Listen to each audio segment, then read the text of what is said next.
ओम शांति।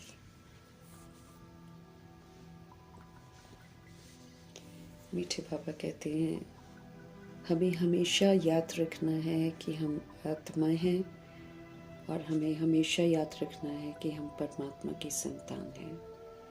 जब हम चलते फिरते उठते बैठते ये याद रखेंगे तो हमको ध्यान रहेगा कि हमको क्या क्या करना है। विस्मृत हो जाते हैं तो फिर हम अपने कर्तव्यों से भी विस्मृत हो जाते हैं, फिर हम ऑर्डिनरी लाइफ में साधारणता में आ जाते हैं। तो बाबा हमको कहते हैं कि हम सभी विशेष आत्माएं हैं, तो अपनी विशेषता तभी आएगी जब हम अपने को आत्मा समझेंगे और परमात्मा की स्मृतियों में रहेंगे। बड़ी सावधानी से अपने ऊपर कड़ी दृष्टि रखते हुए आत्मा का पाठ पक्का करने की समझ देने वाले प्यारे प्यारे शिव पिता परमात्मा जी का तहे दिल से धन्यवाद करेंगे। आत्मा का पाठ शुरू से लेकर अंत तक पक्का करते हुए स्मृति स्वरूप नष्ट मोहा बनने वाले व्यक्त ब्रह्मा, अव्यक्त ब्रह्मा, गुप्त बड़ी माँ, big brother, great great grandfather का रोल प्ले करने वाली आत्मा ब्रह्मा जी का तहे दिल से धन्यवाद करेंगे। धन्यवाद करते हुए दोनों ज़बरदस्त स्लाइड्स को हाजिर नाजिर करते हुए मीठे मीठे बाबा के मीठे मीठे महावाक्य जो हैं हम उन्हीं से समझेंगे और यूनिवर्स की जितनी भी सोल्स हैं सबको समर्पित करेंगे, प्रकृति, वायुमंडल और तत्वों को भी समर्पित करेंगे। हम समर्पित करेंगे मीठे बाबा की मीठी मुरली की समझ उन आत्माओं को जो इस समय वृद्ध शरीरों में हैं, दैहिक रिश्तों में उलझी हुई हैं। सबका बुद्धि का योग मोह माया के ममत्व से निकलकर एक परमपिता परमात्मा में लगे। हर आत्मा अपना सर्व संबंधी शिव बाबा को बनाए, बुद्धि को एकाग्र करे। ये दिल से दुआ करेंगे। उन आत्माओं के लिए समर्पित करेंगे जो हम आत्माओं के साथ नकारात्मकता से जुड़ी हुई हैं। उन आत्माओं को समर्पित करेंगे जो हमारे साथ लौकिक में कनेक्टेड हैं। सभी आत्माओं का बुद्धि का योग हम आत्माओं से हटे और सत्य परमपिता परमात्मा जी के साथ लगे। मीठे परमात्मा जी की समझ उन आत्माओं तक पहुँचे जो इस समय आकारी शरीरों में हैं, रोज शरीर छोड़ रहे हैं। खुद भी कई आत्माएं जो हैं वो बेचैन है, छोड़ने वाले भी बेचैन हैं क्योंकि भिन्न भिन्न विधियों से छोड़ रहे हैं, समय से पहले छोड़ रहे हैं और उनके साथ जो संबंधित है आत्माएं वो भी बेचैन है। सभी रूहों तक सत्य परमपिता परमात्मा जी की समझ पहुँचे तो सभी आत्माओं को सुकून मिले, राहत मिले, सब परमपिता परमात्मा से जुड़े और मोह माया से मुक्त हो जाए। मीठे मीठे बाबा जी की समझ उन आत्माओं तक पहुँचे जो इस समय गर्भ झील में प्रवेश कर गए हैं। उन आत्माओं तक पहुँचे जो हॉस्पिटलों में पीड़ित हैं, घरों में पीड़ित अवस्था में हैं। उन आत्माओं तक पहुँचे जो प्राकृतिक आपदाओं के शिकार हैं, जो दैहिक हिंसाओं के शिकार हैं। उन आत्माओं तक पहुँचे बाबा की समझ जो माया के प्रकोप के कारण अलबेली हो गई हैं या फिर तंत्र मंत्र के प्रकोप में अलबेली हो गई हैं। उन आत्माओं के लिए समर्पित है मीठे बाबा जी के महावाक्य जो इस समय वाम मार्ग में चली गई हैं। खुद भी बाबा कहते हैं और उन आत्माओं तक भी प्रभु जी की समझ समर्पित करेंगे जो अभी जाने की तैयारी कर रही हैं। सभी का बुद्धि का योग पवित्रता की तरफ वापस लौटे, पवित्रता के सागर की तरफ लौटे, आत्माएं बुराइयों से बच जाएं। दिल से हम सब दुआ करेंगे। उन आत्माओं तक मीठे बाबा जी की समझ पहुँचे जो कुमार कुमारियों के शरीरों में है, जो छोटे शरीरों में विराजमान आत्माएं हैं। सब प्रभु से कनेक्टेड रहें, पवित्रता से कनेक्टेड रहें। दिल से दुआ करेंगे।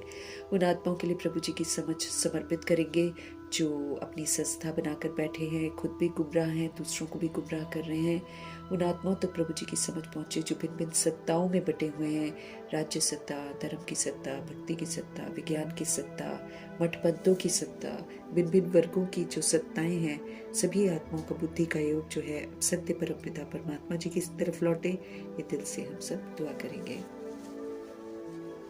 मीठे परमात्मा जी की समझ उन आत्माओं तक पहुँचे जो इस समय वैश्याएं और गणिकाएं बन गई हैं। उन आत्माओं तक प्रभु जी की समझ पहुँचे जो यादव कौरव यमन बन गई हैं और उन आत्माओं तक पहुँचे जो भूत प्रेत आत्मा बनकर भटक रही हैं, जो तंत्र मंत्र रिद्धि सिद्धियों में भटकी हुई हैं।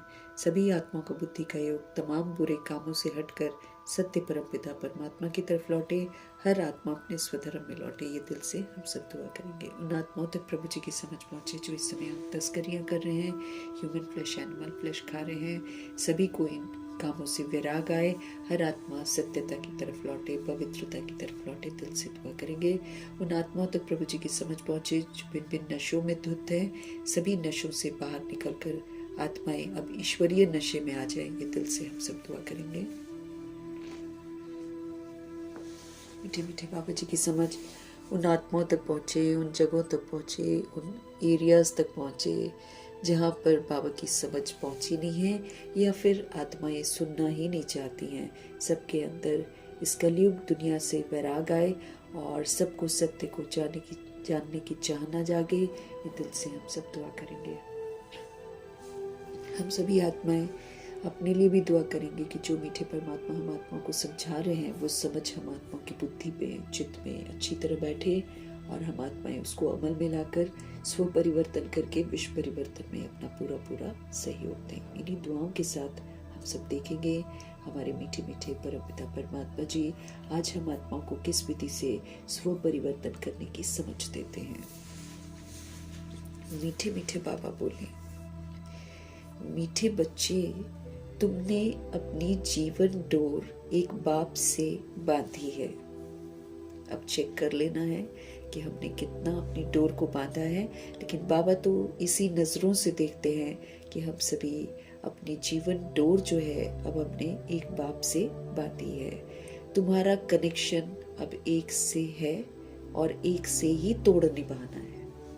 बाकी सब तरफ से बुद्धि का योग हटा देना है।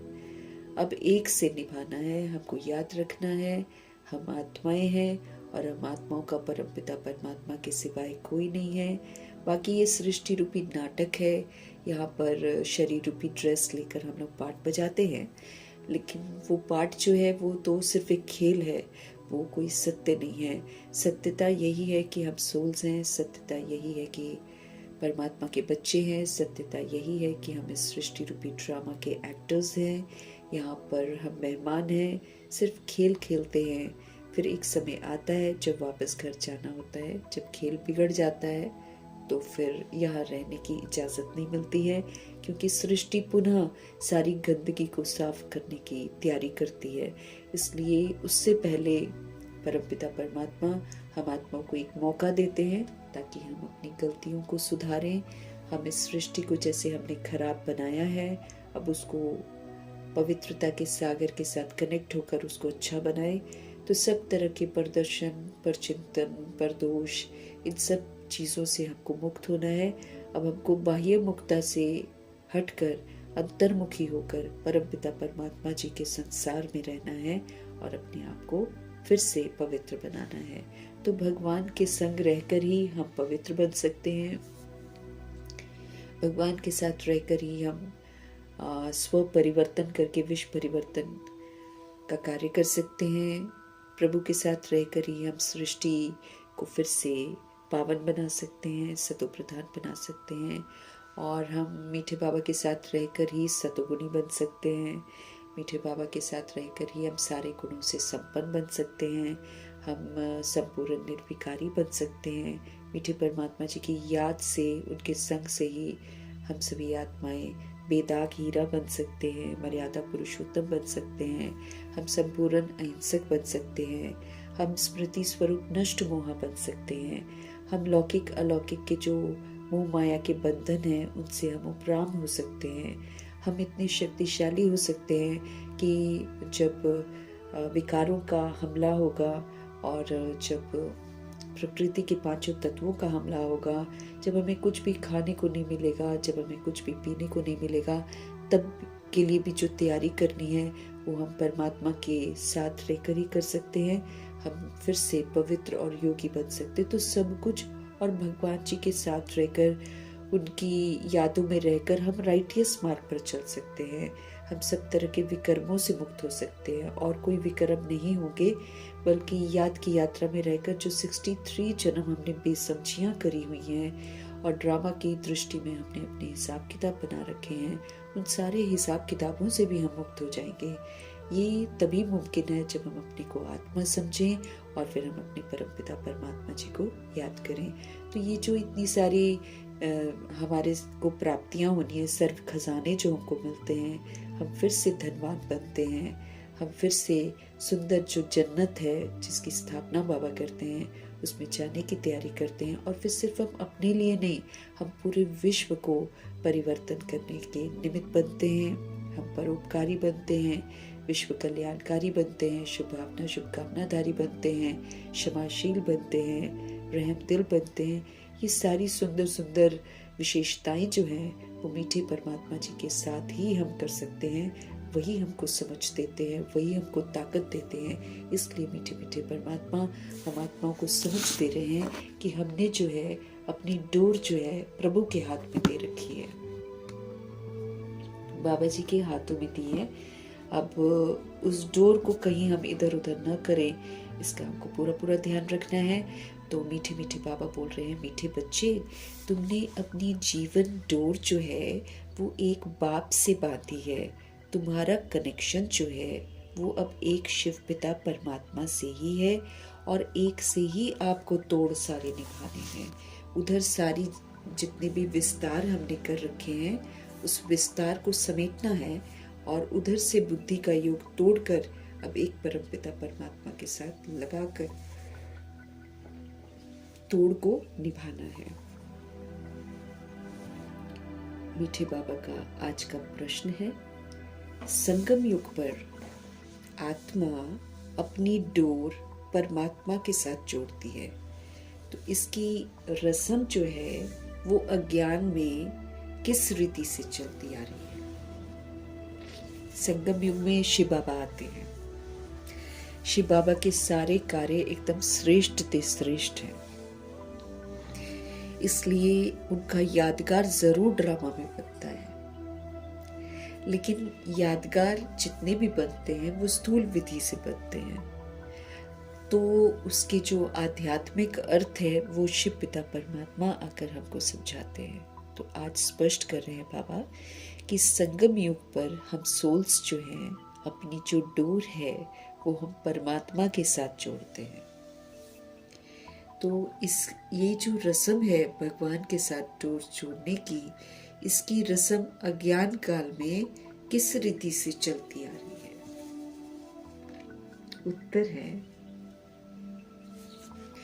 शादी के समय स्त्री का पल्लव पति के साथ बांधते हैं। स्त्री समझती है जीवन भर उनका ही साथी होकर रहना है। तुमने तो अब अपना पल्लव जो है बाप के साथ जोड़ा है। अब करते हैं हम लोग यहाँ पर आत्मा रूपी सजनी परमात्मा रूपी साजन के साथ अपनी डोर जोड़ती है इस समय संगम युग में। अब यादगार में क्या करते हैं, शादी जब होती है तो स्त्री जब फेरे लेती है तो उसका जो पल्लव है वो पति के साथ बांधती है। स्त्री समझती है कि जीवन भर उनका ही साथी होकर हमको रहना है। वो तो हम आजकल देखते हैं कि साथी होकर कहाँ रह पाते हैं। कई लोग तो बहुत पहले ही शरीर छोड़ देते हैं, अलग हो जाते हैं। वो तो हमारा तो कार्मिक अकाउंट होता है, उसके तहत हम लोग एक दूसरे के साथ रिश्तों में बंधते हैं। बाकी रिश्ते स्थायी नहीं होते हैं। लेकिन जब शादी होती है तो यही सोचते हैं कि साथी होकर रहना है। ऐसा क्यों करते हैं? क्योंकि बाबा कहते हैं कि तुम संगम युग में, है ना, तुम संगम युग में अपना पल्लव, अपनी डोर जो है वो बाप के साथ जोड़ देते हो। तो तुम जानते हो कि हमारा परवरिश आधा कल्प के लिए फिर बाप द्वारा होगा। वो तो एक जन्म भी नहीं चलता साथ, वो भी कोई पहले जाता है, कोई बाद में जाता है, कोई अंत तक चलो साथ रहता है, लेकिन फिर भी साथ छूटता तो है। लेकिन यहाँ छोटे से जन्म में, अब संगम युग में हर आत्मा अपने अपने समय पर आती है, तो इस संगम युग में छोटे से जन्म में हम सभी आत्माएं जब परमात्मा से संबंध जोड़ते हैं तो ये जो जुड़ना है, ये इसके बाद फिर हमारी परवरिश होती है बाबा से। बाबा हमारी पालना करते हैं, मतलब ये ऐसा साजन है जो सारी जिम्मेवारी हमारी लेते हैं। अब वाला जो दुनिया में साथी होगा उसके साथ तो दूसरे भी कमाते हैं ना, दोनों जने कमाते हैं, वही तो पहले सिस्टम नहीं था ऐसा, पहले मेल कमाता था और फीमेल घर को देखती थी। अब क्या है कि चलता नहीं है लोगों का, खर्चे बढ़ जाते हैं, फिर चलता नहीं है, तो फिर दोनों जने काम करते हैं, तो परवरिश एक कर ही नहीं पाता है ना। तो फिर लेकिन शिव साजन ऐसे हैं कि जब हम आत्माएं उनके साथ अपना संबंध जोड़ते हैं तो शिव पिता परमात्मा हमारी परवरिश फिर आधा कल्प के लिए करते हैं। मतलब 2500 वर्ष की राजधानी जो है, जन्नत जो है, वहां पर मुझे क्या मिलना है क्या नहीं मिलना है, सारी पालना फिर बाबा करते हैं, बशर्ते हम श्रीमत पर अभी संगम युग में चले, उनका कहना माने, उनके कहे अनुसार चले, तो मीठे मीठे परम पिता परमात्मा फिर स्थूल परवरिश जो है हमारी आधा कल्प के लिए करते हैं, 2500 वर्ष की राजधानी में करते हैं और अभी संगम युग पर भी करते हैं। क्योंकि हम तो पुरुषार्थ करते हैं, हम अगर प्रभु पर न्योछावर हो जाते हैं तो हम उनकी श्रीमत पर चलते हैं और शिव पिता परमात्मा हमारी पालना अभी भी करते हैं, है ना। जो सोल्स पूरा समर्पित हो जाती हैं, जैसे ब्रह्मा जी हैं, मम्मा हैं, दादियाँ हैं, तो इनकी परवरिश तो कितनी सुंदर बाबा अभी संगम युग पर भी करते हैं। दादियों की कितनी सुंदर परवरिश की है बाबा ने, वो भगवान को न्योछावर हो गए। तो यही परवरिश जो है ये फिर पूरा कल्प जो है ना, माना पूरा कल्प में भी हमको प्राप्ति होती है, लेकिन आधा कल्प तो बिल्कुल फिक्स है, सारा कुछ अभी फिक्स हो जाता है हमारा। तो बाबा समझते रहे कि संगम युग में आत्मा अपनी डोर परमात्मा के साथ जोड़ती है। ये जो रस्म है ये अज्ञान काल में चलती है, लेकिन किस रीति से चलती है। बाबा कहते हैं शादी के समय में स्त्री का पल्लव पति के साथ बांधते हैं। स्त्री फिर समझती है कि जीवन भर उनका ही साथी होकर हमको रहना है।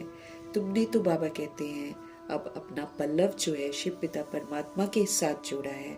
तुम जानते हो कि हमारी जो परवरिश है वो शिव पिता परमात्मा आधा कल्प 2500 वर्ष की राजधानी में पूरी की पूरी करते हैं। हम बाबा का कहना मानते हैं, बाबा उसके रिटर्न में हमको स्थूल वर्षा देते हैं, अभी सूक्ष्म भी देते हैं। यहाँ पर अपने को सुख चाहिए, शांति चाहिए, तो जब हम पवित्र बनते हैं, शिव पिता परमात्मा के साथ जुड़ते हैं, तो हमको यहाँ सूक्ष्म प्राप्तियां भी होती हैं और फिर भविष्य में स्थूल प्राप्तियां भी होती हैं। इसलिए ये ऐसा साजन है जो सिर्फ एक जन्म का नहीं, 2500 वर्ष का राज्य स्थापन करते हैं ना, तो 2500 वर्ष के राज्य में पूरी पालना शिव बाबा ही तो करते हैं हमारी।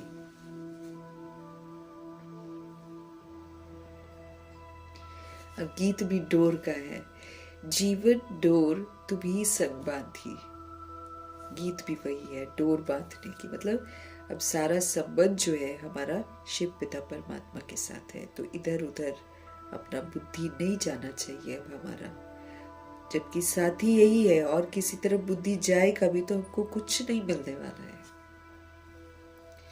कुछ भी मिलने वाला नहीं है हमको।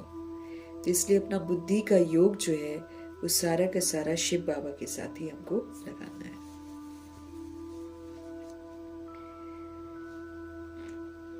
ओम शांति। बाबा कहते देखो, गीत में कहते हैं जीवन डोर तुमसे बांधी। जैसे कोई कन्या है वो अपनी जीवन की डोर पति के साथ बांधती है, समझती है कि जीवन भर उनका ही साथी होकर रहना है। आजकल तो वैसे ही कोई साथी नहीं बनता है ना, आधे में ही या कभी असंतुष्ट हो जाते हैं, तो कितने सारे डिवोर्स केसेस होते हैं। पर लड़की तो यही सोचती है ना कि मतलब जीवन भर उनका ही साथी होकर रहना है, उनको ही परवरिश करनी है। आजकल तो लड़कियां कमाती हैं खुद, और ऐसे नहीं कि कन्या को उनकी परवरिश करनी है, नहीं, जीवन तक उनको परवरिश करनी है। ये सिस्टम था पहले। अब कई घरों में तो आजकल देखते हैं कि मेल कमाता नहीं है तो फीमेल कमा रही होती है, ऐसा भी देखा है। बहुत सारे कार्मिक अकाउंट्स है ना, तो ऐसे बहुत सारी जगह पर हम देखते हैं कि फीमेल कमा रही होती है और मेल नहीं कमाता है। तो बाबा समझ दे रहे हैं कि ऐसे नहीं कि कन्या को उनकी परवरिश करनी है, नहीं, जीवन तक उनको परवरिश करनी है। तो बच्चों ने भी, अब जो बाबा के बच्चे हैं जो समर्पित हो जाते हैं, जो कुमार कुमारियां हैं, वो तो शादी नहीं करते हैं, तो सबकी शादी किससे होती है? परमपिता परमात्मा से। तो बाबा कहते हैं तुम बच्चों ने भी जीवन डोर बांधी है, लेकिन किससे बांधी है? बेहद के बाप से। अब आप बेहद का बाप कहो, आप बेहद का टीचर कहो, आप बेहद का गुरु कहो, जो कहो, ये आत्माओं की जीवन की डोर परमात्मा के साथ बांधने की है। ये जो डोर है, आत्मा है, परमात्मा है ना, तो ये आत्माओं की जीवन की डोर परमात्मा के साथ बांधने की है। ये संगम युग पर ही होता है ऐसे। तो यहाँ पर संगम युग में जो सोल्स है ना, वो अपनी जीवन की डोर परमपिता परमात्मा के साथ बांधती हैं। वो है हद की स्थूल बातें, दुनिया वाली, वो तो स्थूल बातें हैं। ये है सूक्ष्म बात। कन्या के जीवन की डोर पति के साथ बांधी जाती है, वो उनके फिर घर जाती है। देखो, हर एक बात समझने की बुद्धि चाहिए। कलयुग में है सब आसुरी मत की बातें। सोल्स जो है वो बन जाती हैं असुर, वो रावण की मत पर चलती हैं। तुम जानते हो, हमने अपने जीवन की जो डोर है वो एक परमपिता परमात्मा के साथ बांधी है। बाबा कहें तुम्हारा कनेक्शन, सभी बच्चों का कनेक्शन एक से ही है। यहाँ पर एक साजन है, हाँ, यहाँ पर हमारा एक माशूक है, बाकी सारे बच्चे परवाने हैं। जितनी भी सोल्स बाबा के उसमें आती है, 16,108 33 करोड़ बच्चे हैं ना, इन सब का एक ही माशूक है। तो यहाँ पर साजन एक है, आत्माएं बहुत सारी सजनियां हैं। अब डिपेंड करता है कौन सजनी बनता है, क्योंकि सजनी बनने के लिए फिर बाप समान बनना पड़ता है। तो बाबा हमको समझ दे रहे हैं, देखो, हर एक बात समझने की बुद्धि चाहिए। अब कलयुग में है सब आसुरी पद की बातें, सारी आत्माएं असुर बन जाती हैं। तुम जानते हो, हमने अपने जीवन की डोर जो है वो एक के साथ बांधी है। तुम्हारा कनेक्शन जो है ना, वो एक के साथ है। एक से ही तोड़ निभाना है हमको। वही हमारा साजन, वही माता पिता, मतलब बाकी दुनिया के जितने रिश्ते हैं वो एक रोल है, वो समझ में आ गया है। वो उसमें से कोई भी स्थायी नहीं है, टेम्पररी है और कर्मों से बंधा हुआ है। कौन से कर्म? विकारी कर्मों से बंधा हुआ है, तो वो स्थायी नहीं है, वो कभी भी छूट जाते हैं। अब वो सारे हम बहुत ज्यादा अटैचमेंट में आ गए हैं और बंधनों में बंधे हुए हैं। तो शिव पिता परमात्मा कहते कि उधर से बुद्धि का योग तोड़ो और अब सारा जो रिलेशन है वो परमात्मा के साथ जोड़ दो। तो भगवान हमको वो ताकत देंगे, भगवान सर्व संबंधों का हमको सुख देंगे, ताकि ये जो विकारी बंधनों का, जिसे वास्तव में दुख है लेकिन जिसको हम सुख समझ बैठते हैं, उससे हम मुक्त हो जाएंगे। तो हमको समझना है कि हम नाम रूप शरीर नहीं हैं, हम सोल्स हैं और सोल को कोई देख नहीं सकता, सोल को सिर्फ परमात्मा ही देख सकते हैं। तो सोल का सर्व रिश्ता जो है वो परमात्मा के साथ है। इस बात को हमको समझना है।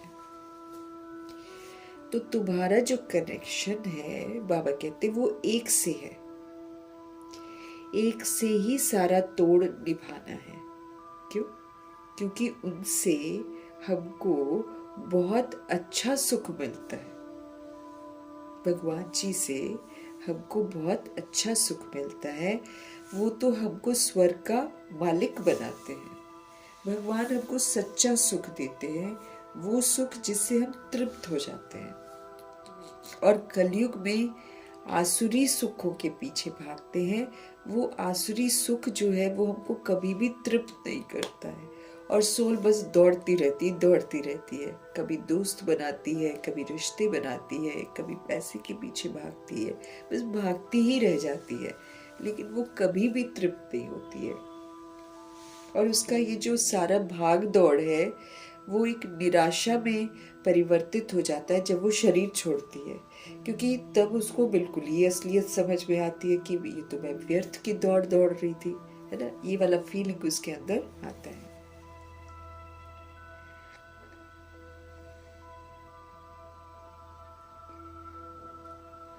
तो भगवान जी हमको समझ दे रहे हैं कि कलयुग में है सब आसुरी मत की बातें। तुम जानते हो हमने जीवन की जो डोर है वो एक के साथ बांधी है। अब तुम्हारा कनेक्शन जो है वो एक शिव पिता के साथ है। एक से ही हमको सारे रिश्ते निभाने हैं, क्योंकि उनसे हमको बहुत अच्छा सुख मिलता है जो हमको तृप्त करता है। इंद्रियों से परे का सुख आत्मा को चाहिए। अब वो ले तो लेती है इंद्रियों का सहारा, लेकिन उसको किसी से भी सुख नहीं मिलता।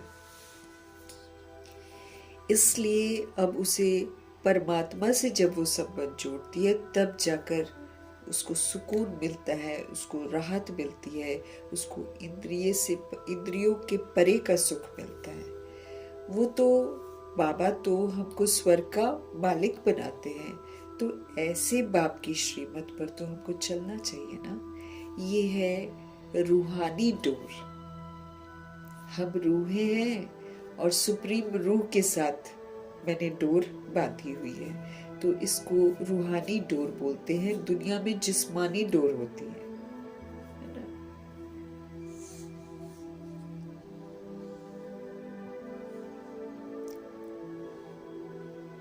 तो हमको ऐसे बाप की श्रीमत पर चलना चाहिए ना।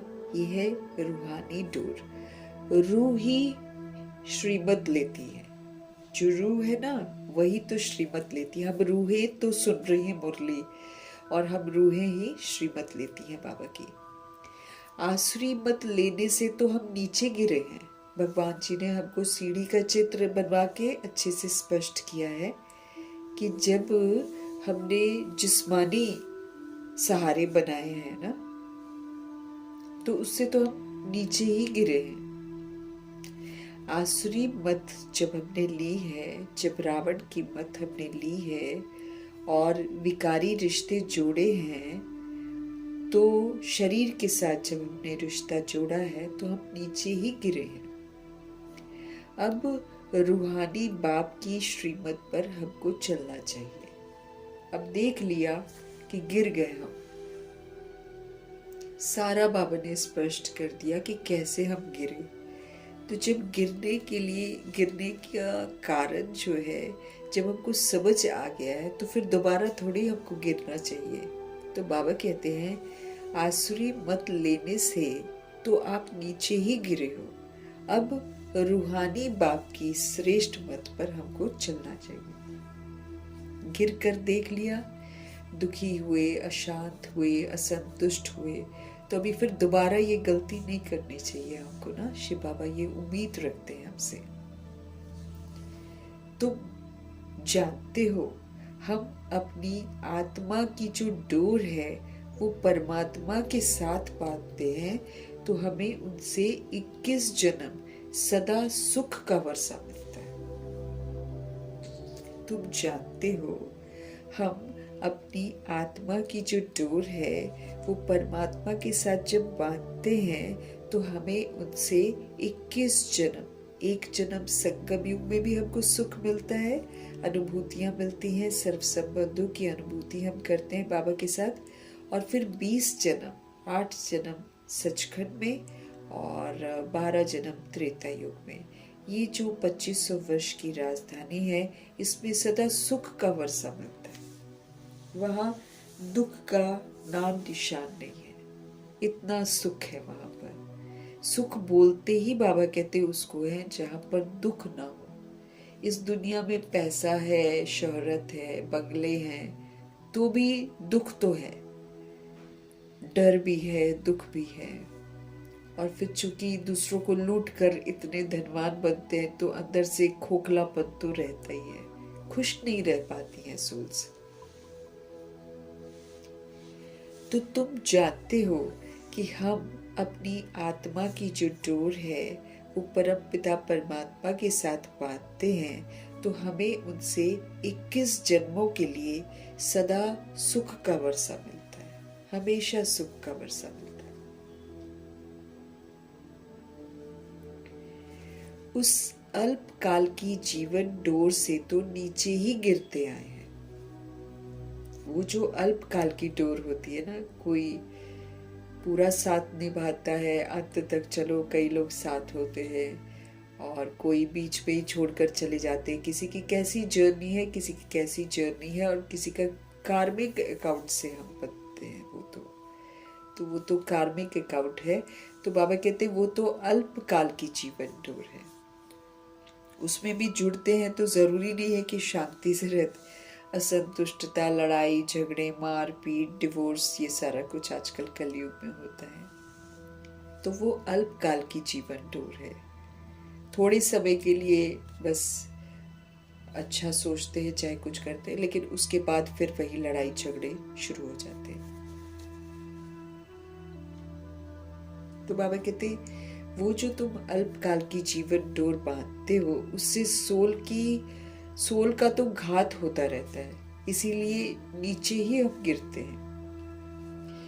सोल जब विकार में जाती है तो आत्मघात होता है, आत्मा की शक्ति जो है, ताकत जो है, वो घटती चली जाती है। उसको मालूम नहीं होता ना, लेकिन बाबा कहते हैं वो अल्पकाल की जो जीवन डोर है ना, उससे सारी सोल्स नीचे ही गिरती हैं।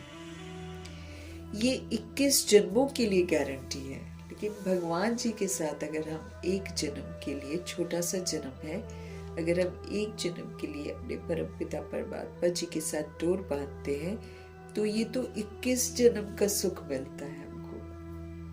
2500 वर्ष की राजधानी का सुख का वर्षा मिलता है, और एक जन्म, ये अनमोल जो संगम युग का जन्म है, इसका वर्षा हमको मिलता है।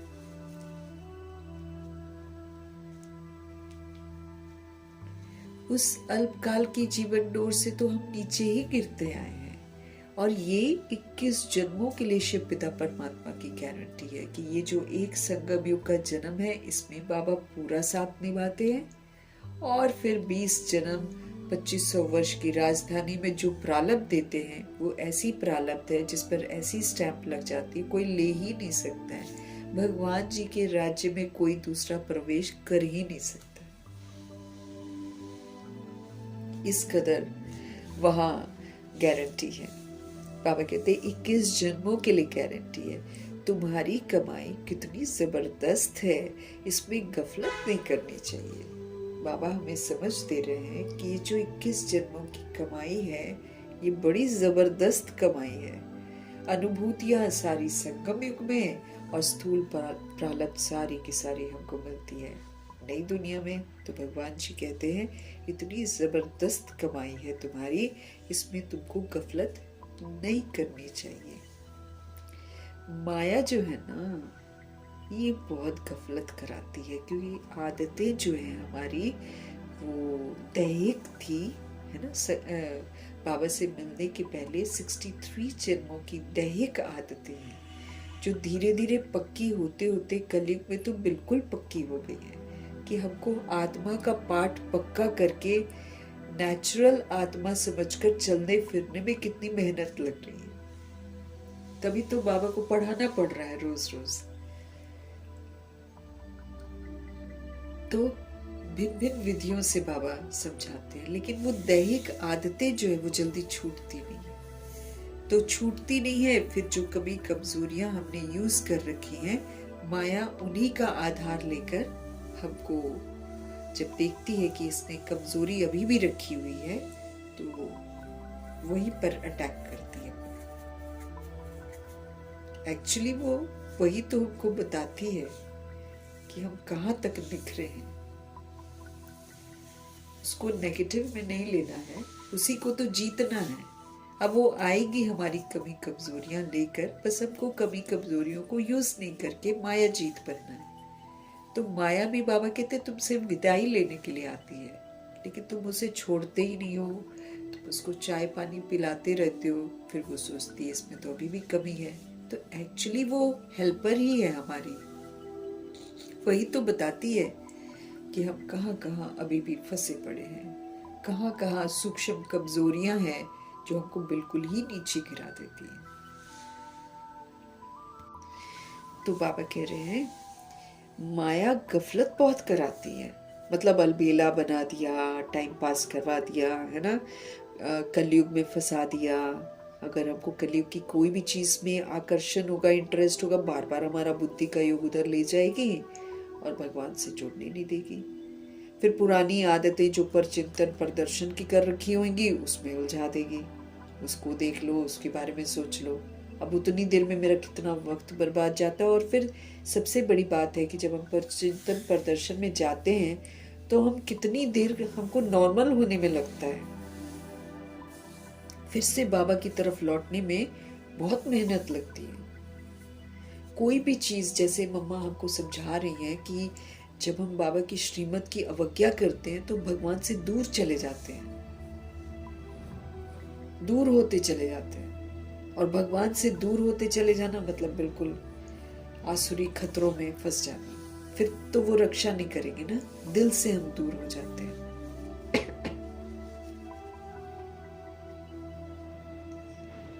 और इस समय बाबा अपने दिल का तख्त देते हैं कि तुम मेरे इतना, मतलब नीचे से ऊपर उठाकर हमको दिल तख्त देते हैं। लेकिन उस दिल तख्त पर हम तब रह सकते जब हम उनकी श्रीमत पर चले एक्यूरेसी से। लेकिन माया ये जो हमारी कमी कमजोरियां रह गई हैं उस तरफ ध्यान खिंचवाती है, क्योंकि वहां फंसाती है। फिर हमको पता चल जाता है अरे हम यहाँ पर कमजोर हैं, हम तो यहाँ पर कमजोर हैं, हमको तो ठीक करना है अपने आप को। तो इस तरीके से बाबा कहते हैं माया जो है ना गफलत करा देती है। बाबा कहते जबकि गफलत तो आपको नहीं करनी चाहिए, क्योंकि ये कमाई तो बड़ी जबरदस्त कमाई है। इन लक्ष्मी नारायण ने जरूर कोई से जीवन डोर बांधी है जिससे इनको 21 जन्मों का वर्षा मिला है। मम्मा बाबा ने अपनी डोर किसके साथ बांधी? शिव बाबा के साथ बांधी, और इन्होंने तो निभाई भी है। सबसे बड़ी बात है इन दोनों आत्माओं ने पुरानी दुनिया को पीठ करके एक परमपिता परमात्मा के साथ सच्ची डोर बांधी और जीवन डोर बांधकर उसको सफल किया है। तो फिर इनको क्या मिला? 21 जन्मों का संपूर्ण वर्षा मिला। तुम आत्माओं की परमात्मा से जीवन डोर बांधी जाती है। हम आत्माओं की परमात्मा से जीवन डोर जो है वो बांधी जाती है कल्प कल्प। हर 5000 वर्ष के बाद शिव पिता परमात्मा आते हैं, हम आत्माओं का संबंध अपने साथ जोड़ते हैं। तो कल्प कल्प हम अपने जीवन की डोर जो है शिव पिता परमात्मा के साथ बांधते हैं। उनकी तो गिनती नहीं है, बुद्धि में बैठता है, मतलब हम उनकी तो गिनती नहीं, मतलब कितनी बार हमने डोर बांधी है उसकी गिनती नहीं कर सकते हम। उसकी नहीं, बहुत बार हम बांध चुके हैं भगवान जी के साथ डोर। तो हमारे मीठे बाबा कह रहे हैं कि उसकी गिनती नहीं कर सकते हैं कितनी बार हमने डोर बांधी है। कितनी बार हमने उनसे वर्षा लिया है। बुद्धि में बैठता है कि हम शिव बाबा के बने हैं, उनसे जीवन डोर हमने बांधी है। हर एक बात बाप बैठकर समझाते हैं, तुम जानते हो कल पहले भी हमने बांधी थी। अब शिव जयंती मनाते हैं, परंतु किसकी मनाते हैं पता ही नहीं है। सोल्स मनाती हैं दुनिया में, लेकिन किसकी मनाते हैं उनको नहीं मालूम है। आप देखो वो कैसे शिव का शिवलिंग और शालिग्राम है ना, पार्वती बनाया होता है ना, वहां पर एक धागे बांधते हैं, सारे लोग डोर बांधते हैं लेकिन उनको मालूम नहीं है। शिव जयंती मनाते हैं, परंतु किसकी मनाते हैं पता ही नहीं है शिव बाबा जो पतित पावन है, शिव बाबा जो पतित पावन है ना, वो जरूर संगम पर ही तो आएंगे। जब हम पतित बन जाते हैं तभी तो वो आएंगे। इधर पतित दुनिया, उधर पावन दुनिया ने आना है, उसी के बीच में तो बाबा आएंगे ना। तो शिव बाबा जो पतित पावन है, तो वो जरूर संगम पर ही आएंगे ना, ये तुम जानते हो। दुनिया नहीं जानती है, इसलिए गाया हुआ है कोटों में को। आदि सनातन देवी देवता धर्म जो है वे प्रायः लोप हो गया है, और सब शास्त्र कहानियां आदि हैं। ये धर्म है ही नहीं तो जाने कैसे। शास्त्र बने हुए हैं, मठ पंथ बने हुए हैं, सब कुछ बने हुए हैं, लेकिन आदि सनातन देवी देवता धर्म जो है वो है ही नहीं। किसी में दिव्यता है ही नहीं, किसी में सत्यता है ही नहीं। इसीलिए ये जो देवी देवता धर्म है ये प्रायः लोप है, ये दिखाई नहीं देता कहीं भी, लेकिन इसके जड़ चित्र हैं।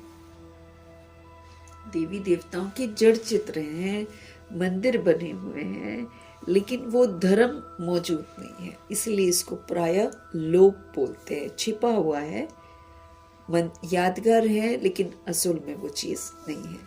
जो सोल्स ऐसी आदि सनातन देवी देवता धर्म की थी, उनके जड़ चित्र हैं, उनके मंदिर हैं, लेकिन वो खुद नहीं है सोल्स।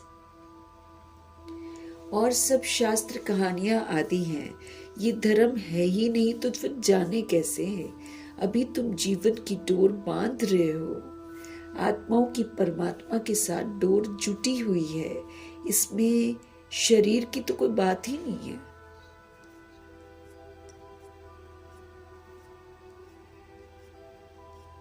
आत्माओं की परमात्मा के साथ डोर जुटी हुई है, इसमें शरीर की तो कोई बात ही नहीं है। भल घर में बैठे रहो, बल घर में बैठे रहो, बुद्धि से याद करना है आपको। भल घर में बैठे रहो, बुद्धि से याद करना है। तुम आत्माओं की जीवन डोर बांधी हुई है। पल्लव बांधते हैं ना, वो तो स्थूल पल्लव है। ये है आत्माओं का परमात्मा के साथ योग। वहां तो साड़ी है, चाहे सूट चुन्नी है, जो भी उसके साथ बांधते हैं, और उसने गले में पल्लव डाला होता है, वो दोनों पल्लव को बांधते हैं। वो तो बाबा कहते स्थूल पल्लव होता है, वो तो कर्मा के तहत बंधते हैं। बोलो, बाकी साथी थोड़ी होते हैं, कर्मा के तहत बनते हैं और फिर विकारों में जाते हैं फिर से। बाबा कहते वो तो दुनिया में स्थूल पल्लव है, ये तो आत्मा का परमात्मा के साथ योग है, ये सच्चा पल्लव है। भारत में शिव जयंती भी मनाते हैं, परंतु शिव बाबा कब आए थे किसी को भी पता नहीं है। किसी को नहीं पता है कि वो आए थे, क्या किया था, नहीं मालूम है। मंदिर जरूर बने हुए हैं, यादगार बने हुए हैं, लेकिन सत्य बताए कौन? सत्य तो पुनर्जन्म रहित शिव बाबा ही बता सकते हैं। देहधारी कहां से सत्य बताएंगे किसी को भी?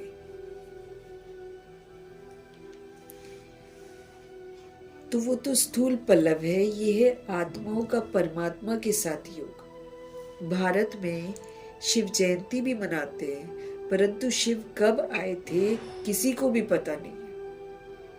श्री कृष्ण की जयंती कब, राम की जयंती कब, कुछ नहीं जानते हैं, क्योंकि पुनर्जन्म में आते हैं। कहाँ से याद रहेगा, पिछला तो हम भूल जाते हैं। तो कौन बता सकता है, कोई नहीं बता सकता ना। और शास्त्र बनाने वाले तो बिल्कुल ही नहीं बता सकते। बच्चे, तुम त्रिमूर्ति शिव जयंती अक्षर लिखते हो, परंतु इस समय 3 मूर्तियां तो है नहीं। बाबा कहते हैं तुम त्रिमूर्ति शिव जयंती अक्षर लिखते हो, परंतु इस समय 3 मूर्तियां तो है नहीं। तुम कहेंगे शिव बाबा ब्रह्मा के द्वारा सृष्टि रचते। त्रिमूर्ति शिव जयंती कहते हैं, है ना, लेकिन 3 मूर्तियां थोड़ी बनाते हैं। तो फिर क्या समझाना होता है? तुम कहेंगे शिव बाबा ब्रह्मा के द्वारा सृष्टि रचते, ब्रह्मा जी ही स्थापना करते हैं समझ की, ब्रह्मा जी ही शंकर बनते हैं और बेसब जी का विनाश करते हैं, और ब्रह्मा जी ही पालना के संस्कार धारण करते हैं। फिर हमको सिखाया जाता है कि हम आत्माएं भी अपना ब्रह्मा बने, अपना विष्णु बने और अपना शंकर बने। अपने लिए हम भी राजधानी फिक्स करें, सीट फिक्स करें उसमें। हमको भी वैसे ही करना जैसे ब्रह्मा जी ने किया। तो ब्रह्मा साकार में जरूर चाहिए, प्रजापिता ब्रह्मा बॉडी में जरूर चाहिए। बाकी विष्णु और शंकर इस समय कहाँ है ना?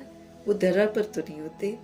जो तुम त्रिमूर्ति कहते हो, ये बहुत समझने की बात है, वो सूक्ष्म अवस्था हो जाती है।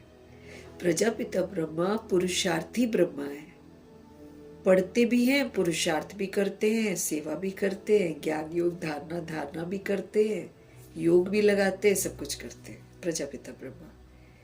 फिर संपूर्ण बनते, संपूर्ण ब्रह्मा, फिर विष्णु, पालना के संस्कार भी यहाँ पर ब्रह्मा जी ही धारण करते हैं, ब्रह्मा जी ही शंकर की अवस्था बनाते हैं। लेकिन जब वो अवस्था बन जाती है तो वो तो सूक्ष्म है, वो धरा पर थोड़ी हो सकती है, कलयुग की धरा पर नहीं हो सकती है। प्रजापिता ब्रह्मा भी जब तक उनके अंदर खामियां हैं तब तक वो यहाँ पर है। खामियां खत्म, संपूर्ण बन जाते हैं तो वो वतन में चले जाते हैं। संपूर्ण सोल यहाँ पर नहीं रह सकती है। तो बाबा कहते हैं बहुत समझने की बात है। त्रिमूर्ति का अर्थ ही ब्रह्मा विष्णु शंकर है। बाबा कहते हैं त्रिमूर्ति का अर्थ जो है ना, त्रिमूर्ति का अर्थ ही ब्रह्मा विष्णु शंकर है। ब्रह्मा के द्वारा स्थापना वो तो इस समय होती है, विष्णु द्वारा सतयुग में पालना होगी, विनाश का कार्य अंत में होना है। तो ये जो आदि सनातन देवी देवता धर्म है, ये भारत का एक ही धर्म है। एक्चुअली ये धर्म है, हिंदू कोई धर्म नहीं है। वो तो हिंदुस्तान के नाम पर हिंदू बना दिया है, अदरवाइज कोई धर्म नहीं है। देखो कितना लड़ रहे हैं हिंदू के नाम पर। वैसे हिंदू बोल रहे हैं, वैसे गाय का मीट बेच रहे हैं, बाहर बेच रहे हैं, गायों को मार रहे हैं और इज्जत लूट रहे हैं, सब कुछ कर रहे हैं। वैसे कह रहे हैं हिंदू के लिए हम लड़ रहे हैं, राम को नहीं जानते हैं, भगवान को नहीं जानते हैं। तो इस समय तो सारे असुर बने हुए हैं। तो ये जो आदि सनातन देवी देवता धर्म है, इसकी जानकारी किसी को नहीं है। बाबा कहते हैं ये आदि सनातन देवी देवता धर्म भारत का एक ही धर्म है। वो तो सब आते हैं धर्म स्थापन करने, इब्राहिम, क्राइस्ट एंड ऑल ना, लोग सब धर्म स्थापन करने आते हैं। एक्चुअली धर्म भी क्या स्थापन करते हैं, धर्म की कुछ बातें बता देते हैं, फिर उनके पीछे क्रिश्चियनिटी, मुस्लिम, है ना, इस तरह का इस्लाम वगैरह ये सब शुरू हो जाता है। बाबा कहते वो सब आते हैं धर्म स्थापन करने। हर एक जानता है, क्योंकि वाम मार्ग में चल पड़ते हैं ना देवकुल की आत्माएं, तो अधर्म हो जाता है। फिर जितने आते हैं तो फिर उसको थोड़ा सा थामते हैं, अधर्म होता है ना, तो फिर थोड़ा सा धर्म की बातें। वह कहते हैं हर एक जानता है कि ये धर्म स्थापन किया और उनका संवत ये है, सब जानते हैं। फलाने टाइम फलाना धर्म, पता नहीं है फलाने टाइम फलाना धर्म स्थापन किया। भारत का किसी को पता थोड़ी है। गीता जयंती, शिव जयंती कब हुई किसी को पता नहीं है। शिव आते हैं तो गीता जयंती होती है, क्योंकि शिव आते हैं तो सच्ची गीता सुनाते हैं। शिव आते हैं तो सच्ची गीता सुनाकर आत्मा को कृष्ण बनाते हैं तो कृष्ण जयंती होती है। लेकिन दुनिया को ये मालूम नहीं है कि सारी शिव की कमाल है। तो भारत का किसी को पता ही नहीं है गीता जयंती शिव जयंती कब हुई, किसी को पता नहीं है। श्री कृष्ण और राधे की आयु में 2-3 वर्ष का फर्क होगा, है ना। श्री कृष्ण जी पहले आते, फिर राधे जी आती हैं। सतयुग में जरूर पहले श्री कृष्ण ने जन्म लिया है होगा, फिर राधे ने, परंतु सतयुग कब था ये किसी को पता ही नहीं है। तुमको भी समझने में बहुत वर्ष लगे हैं, तो 2 दिन में कोई कहां तक समझेंगे। बाप तो बहुत सहज बताते हैं, वो है बेहद का बाप शिव बाबा, सभी आत्माओं के पिता है। तो जरूर उनसे सबको वर्षा तो मिलना चाहिए। जब बाप है और सारे बच्चे हैं तो बच्चों को वर्षा तो मिलना चाहिए ना। अब कुछ लोग मुक्ति का वर्षा लेंगे, घर जाएंगे, और कुछ लोग जीवन मुक्ति का वर्षा लेंगे।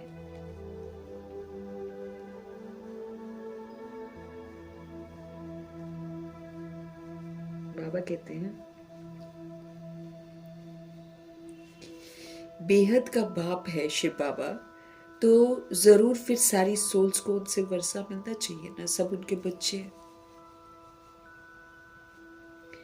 ओ गॉड फादर कह याद करते हैं, कोई ओ गॉड बोलता है, कोई भगवान बोलता है, ईश्वर बोलता है, सब अपने अपने, कोई अल्लाह बोलता है। याद उसे एक को ही करते हैं सारे के सारे। लेकिन धर्म के नाम पर उन्होंने भगवान जी को भी बांट रखा है। लक्ष्मी नारायण का मंदिर है, ये स्वर्ग में राज्य करते थे, परंतु उनको ये वर्षा किसने दिया? ऐसे कैसे बन गए लक्ष्मी नारायण? जरूर स्वर्ग के रचता ने ही दिया होगा ना, जिन्होंने स्वर्ग रचा होगा, हेवनली गॉड फादर, उन्होंने ही दिया होगा ना ये वर्षा।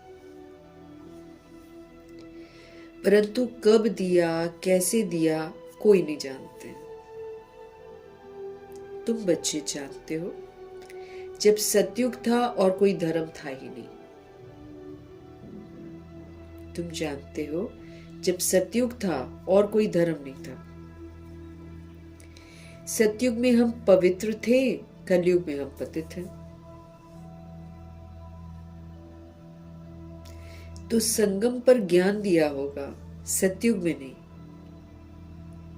सतयुग तो प्रारब्ध है। जरूर अगले जन्म में ज्ञान लिया होगा ना। तुम भी अब ले रहे हो। तुम जानते हो आदि सनातन देवी देवता धर्म की स्थापना बाप ही करेगा। श्री कृष्ण तो सतयुग में थे, उसको ये प्रारब्ध कहां से मिली? लक्ष्मी नारायण ही राधे कृष्ण थे, ये कोई भी नहीं जानता है। ये तो भगवान जी बताते हैं, पंडितों को भी कुछ नहीं पता है।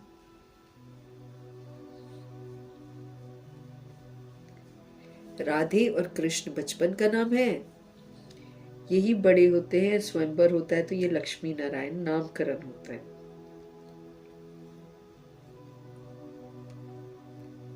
ये कोई नहीं जानते। बाप कहते हैं जिन्होंने कल पहले समझा था ना, वही समझेंगे, दूसरे समझेंगे ही नहीं।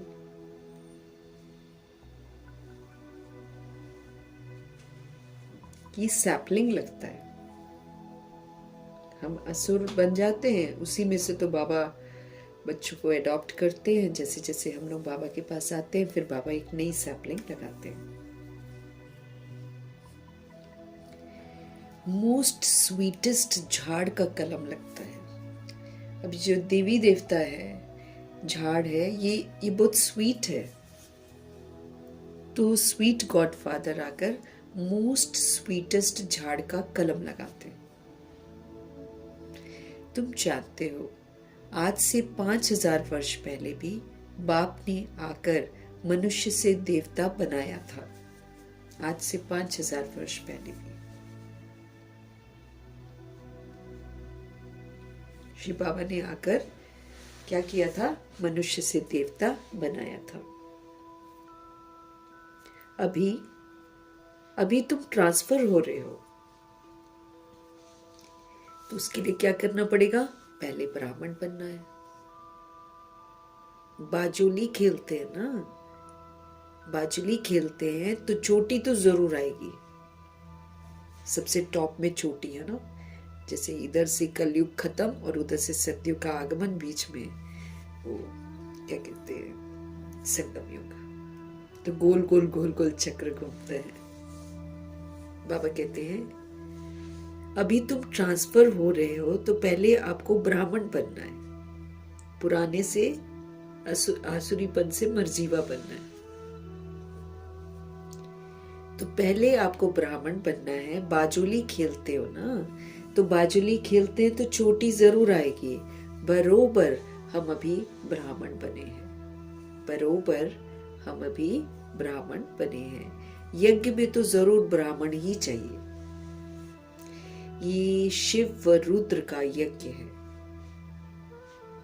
ये शिव व रुद्र का यज्ञ है। रुद्र ज्ञान यज्ञ ही कहा जाता है। ये समझ मिलती है इस यज्ञ में। ये जो रुद्र ज्ञान यज्ञ है, इसमें हमको ज्ञान मिलता है, इसमें हमको समझ मिलती है। फिर हम समझ से चलकर अपने आप को सुधारते हैं। तो बाबा कहते हैं ये शिव व रुद्र का यज्ञ है। रुद्र ज्ञान यज्ञ ही कहा जाता है। श्री कृष्ण ने यज्ञ नहीं रचा, श्री कृष्ण ने यज्ञ नहीं रचा है। इस रुद्र ज्ञान यज्ञ से विनाश ज्वाला प्रज्वलित होती है। ये शिव बाबा का यज्ञ, ये पतितों को पावन बनाने के लिए रचा गया है।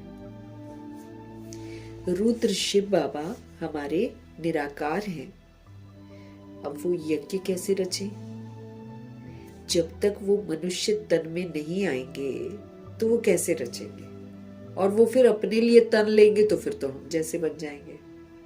तो परम पिता परमात्मा बिल्कुल इस ड्रामा का जो चक्र है, इससे अनटच्ड रहते हैं। इसलिए वो अपनी बॉडी नहीं लेते। बॉडी लेने वालों का हाल गिरती कला में भी जाता है। तो भगवान कभी नहीं गिरते हैं। तो रुद्र शिव बाबा तो हमारे निराकार हैं, लेकिन वो यज्ञ कैसे रचे? जब तक वो मनुष्य तन में ना आए। और मनुष्य का तन ऐसा वैसा भी वो ले नहीं सकते हैं, तो फिर उन्हीं का लेते हैं जो मर्जीवा बनते हैं और जो कभी कृष्ण थे।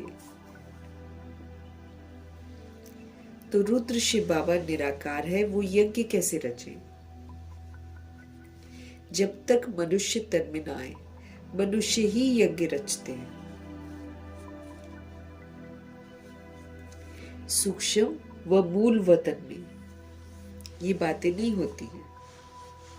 रचना वचना वहां नहीं होती है न। मूल वतन में, वहां तो बिंदी है हम, और सूक्ष्म वतन तो आकारी फरिश्तों की दुनिया है। वो तो ऑफिशियल प्लेस है। ब्रह्मा जी का और शिव बाबा का ऑफिस है वो, जहां हम सभी आत्माएं अव्यक्त स्थिति में बुद्धि से जा सकते हैं और अनुभव कर सकते हैं। तो ये सूक्ष्म और मूल वतन में बातें नहीं होती स्थापना की या ज्ञान की। बाप हमें समझाते हैं कि ये जो युग है, ये संगम युग है हमारे लिए। दुनिया के लिए कलयुग है, हमारे लिए संगम युग है। जब लक्ष्मी नारायण का राज्य था, तब सतयुग कहलाता था भारत। परिस्तान जन्नत कहलाता था, हेवन कहलाता था, स्वर्ग कहलाता था। तो जब लक्ष्मी नारायण का राज्य था तो सतयुग था। अब फिर तुम ये बन रहे हो। ये जीवन की डोर आत्माओं की परमात्मा के साथ है। ये जो जीवन की डोर है ये हम सोल्स की किसके साथ है? परमात्मा के साथ है।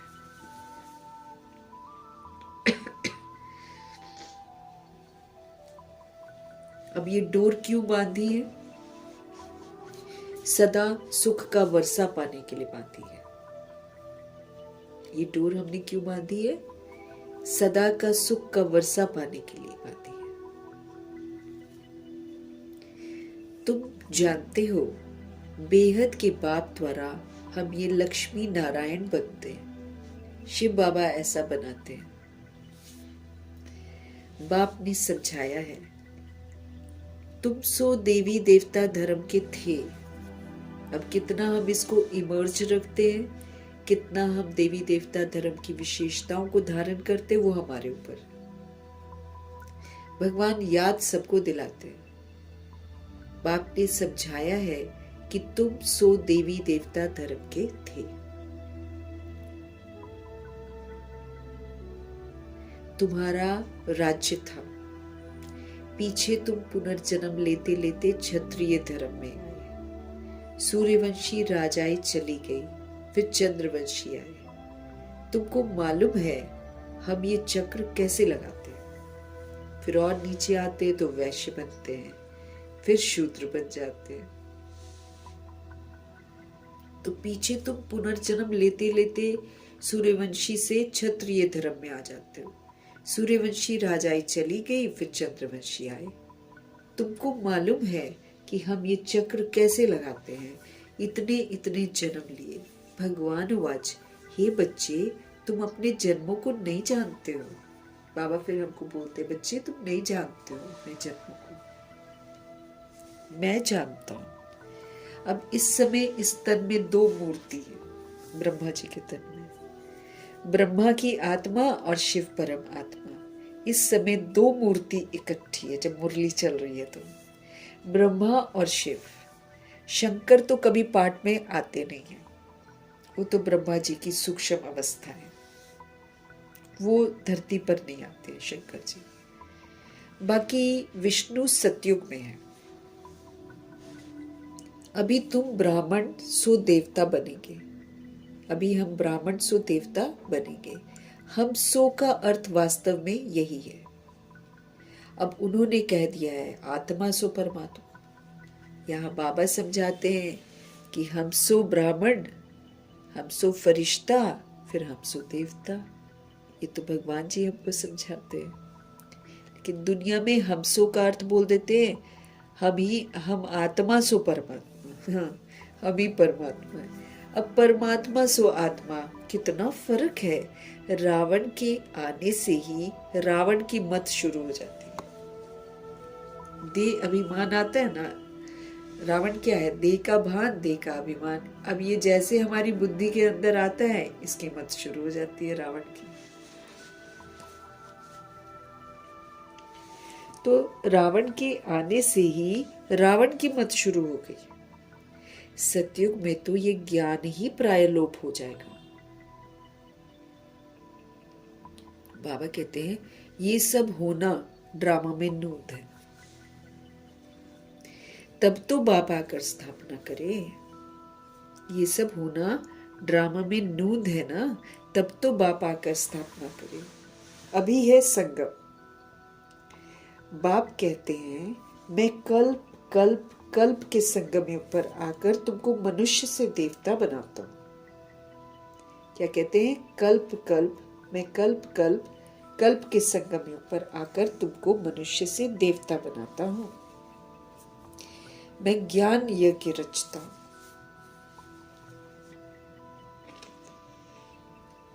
बाकी जो है वो इस यज्ञ में स्वाहा हो जाने हैं।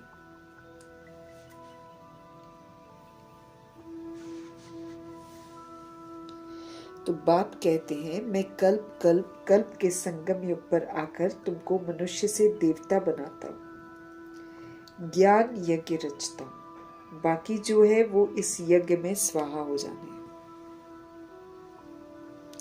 ये विनाश ज्वाला इस यज्ञ से प्रज्वलित होनी है। जब हमको समझ मिलती है तो हम अपने अंदर से जितनी खामियां हैं उसका विनाश करते हैं। जब हम खामियों का विनाश करते हैं ना, तो फिर सृष्टि नहीं चाहिए, तो फिर उधर स्थूल जो विनाश होना होता है वो हो जाता है। तो इसलिए बाबा बोलते हैं ये जो ज्ञान यज्ञ है ना, यहीं से विनाश ज्वाला प्रज्वलित होती है।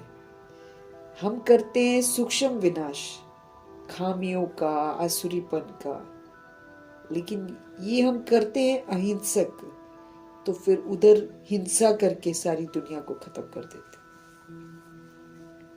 तो इसलिए बाबा बोलते हैं कि जब समझ मिलती है ना, वहीं से विनाश ज्वाला को जैसे चिंगारी लगती है ना, वैसे ये इग्नाइट होता है, मतलब शुरू होता है। ये जितना जितना हम प्योर होते जाते हैं, फिर उतना उतना इधर विनाश की तैयारियां हो जाती है।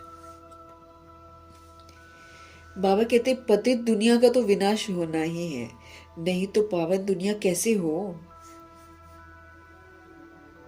तुम कहते भी हो हे पतित पावन आओ, तो पतित दुनिया पावन दुनिया इकट्ठी रहेगी क्या। हम जब कहते हैं पतित पावन को आओ, तो वो हमको पावन बनाएंगे ना। अब पतित और पावन एक साथ नहीं रह सकते। अब वो तो दिखा देते हैं कि राम जी हैं तो रावण जी भी हैं, कृष्ण है तो कंस भी है, लेकिन भगवान आकर हमको समझ देते हैं कि ऐसा नहीं होता है। बाबा आकर हमको समझ देते कि ये जो रावण है, ये जो कंस है, ये जो दुशासन है, ये जो दुर्योधन है, ये जो धृतराष्ट्र है, ये जो गांधारी है, ये जो जरासंधी है, ये हम आत्मा के अंदर है। आत्मा के अंदर जो असुर घुस गए हैं उनके नाम है ये। और ये सारे असुर हमारे अंदर कैसे आते हैं? जब हम काम, क्रोध, लोभ, मोह, अहंकार और देभान, दे अभिमान के शिकार होते हैं। ये सूक्ष्म है। ये हम आत्माएं ही तो बन जाती हैं। ऐसे दुशासन, दुर्योधन, धृतराष्ट्र आत्माएं ही तो बनती है। उसका जो कैरेक्टर है वो है दुशासन, दुर्योधन, धृतराष्ट्र। चरित्र में है ये। वो तो दिखा देते हैं बड़े बड़े ऐसे दुर्योधन, धृतराष्ट्र ऐसे, ऐसा नहीं है। भीम इतना बड़ा दिखा देंगे, ऐसा नहीं है। स्थिति ऊंची हो जाती है सोल की। बाकी सोल के अंदर जो कुराफाती घुस जाती है वो है दुशासन, दुर्योधन, धृतराष्ट्र। ये बाबा आकर हमको समझ देते हैं। तो बाबा कहते पतित दुनिया और पावन दुनिया इकट्ठी तो रह नहीं सकती है। या तो पूरा प्योर ही होगा या फिर पूरा पतित ही होगा। अब कलयुग में प्योरिटी नहीं है ना, पूरा पतित दुनिया है ये। और जहाँ हमारा बाबा का सचखंड है वहां पर पतित का तो नाम निशान नहीं है। यहाँ जो प्योर बनती है सोल, वो बॉडी छोड़ देती है। मम्मा पापा प्योर हो गए, छोड़ दिया। दादियां प्योर हो गई, छोड़ दिया। तो हम लोग बॉडी में है तो मतलब अभी प्योर हम बन रहे हैं। अभी इम्प्योरिटी है हमारे अंदर, इसीलिए हम लोग यहाँ पर हैं। तुम कहते ही भी हो पतित पावन आओ, तो बाबा कहते पतित दुनिया पावन दुनिया इकट्ठी रहेगी क्या। पतित दुनिया का विनाश तो होगा ना, तो इसमें तो खुश होना चाहिए। क्यों? क्योंकि पतित पने का विनाश हो रहा है। रूहें तो मरती नहीं है। रूह तो एक भी नहीं मरेगी। मरेगा क्या? देह का भान, देह का अभिमान, अत्याचार, पतित पना, भ्रष्टाचारी। कंस मरेगा, रावण मरेगा, दुर्योधन मरेगा। ये तो चरित्र है, ये तो सूक्ष्म चरित्र है जो अंदर घुस गया आत्मा के। तो बाबा कहते आपको तो खुश होना चाहिए। महाभारत की लड़ाई लगी थी जिससे फिर स्वर्ग के गेट खुले थे। महाभारत की लड़ाई कल पहले भी जब लगी थी तो फिर स्वर्ग के गेट खुले थे। कहते हैं ये वही महाभारत की लड़ाई है। ये तो अच्छा है, पतित दुनिया खत्म हो जाएगी। पीस के लिए माथा मारने की दरकार क्या है? तुमको जो अब तीसरा नेत्र मिला है वो कोई को नहीं है। हमको जो समझ का नेत्र मिलता है भगवान जी से, ये तो किसी के पास भी नहीं है। तुम बच्चों को तो खुश होना चाहिए। हम बेहद के बाप से फिर से वर्षा ले रहे हैं। बाबा, हमने अनेक बार आपसे वर्षा लिया है। रावण ने फिर हमको श्राप दिया है। हमने वर्षा लिया है और रावण ने हमको श्राप दिया है। ये बातें याद करना सहज है, बाकी सब दंत कथाएं हैं। भगवान जी जो समझा रहे हैं बस वो बुद्धि में रखना है, बाकी सुनी सुनाई दंत कथाएं हैं जो सुनाते रहते हैं, गीत भी कैसे कैसे बनाते रहते हैं, है ना, सारी दंत कथाएं। तुमको इतना साहूकार बनाया, बाबा कहते तुमको मैंने इतना साहूकार बनाया, फिर गरीब क्यों बने तुम? सोचो तो सही, तुम गरीब क्यों बने? मैंने तो तुमको साहूकार बनाया था।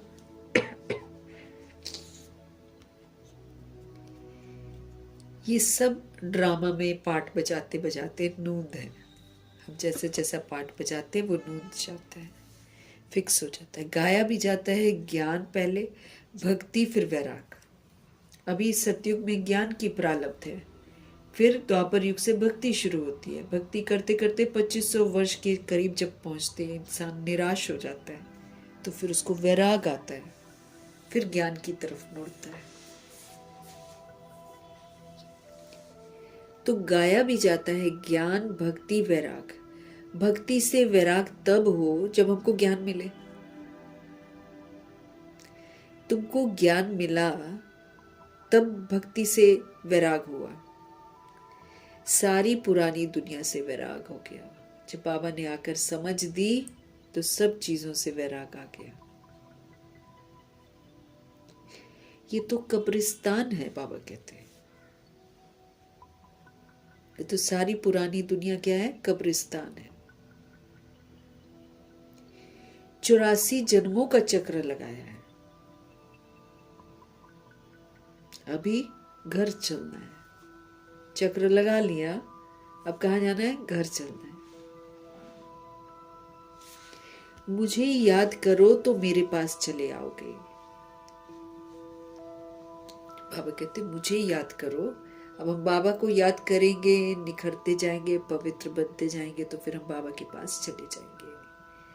विक्रम विनाश हो जाएंगे और कोई उपाय नहीं है। बाबा कहते तुम सिर्फ मुझे याद करो तो तुम मेरे पास भी आ जाओगे, और तुम्हारे जो तुमने पाप कर्म कर रखे हैं वो भी विनाश हो जाएंगे, और कोई उपाय है ही नहीं। योग अग्नि से ही हमारे पाप भस्म होंगे। जितना हम शिव बाबा को याद करेंगे, जितना वो याद जो है और घनी हो जाएगी, तो वो फिर अग्नि का काम करती है। उससे फिर हमारे सारे पाप जितने भी हमने कर रखे हैं वो भस्म हो जाते हैं। बाकी ये जो गलत फहमी है आत्माओं को कि गंगा स्नान से पाप धुलते हैं, तो ये बाबा कहते हैं कि झूठ है।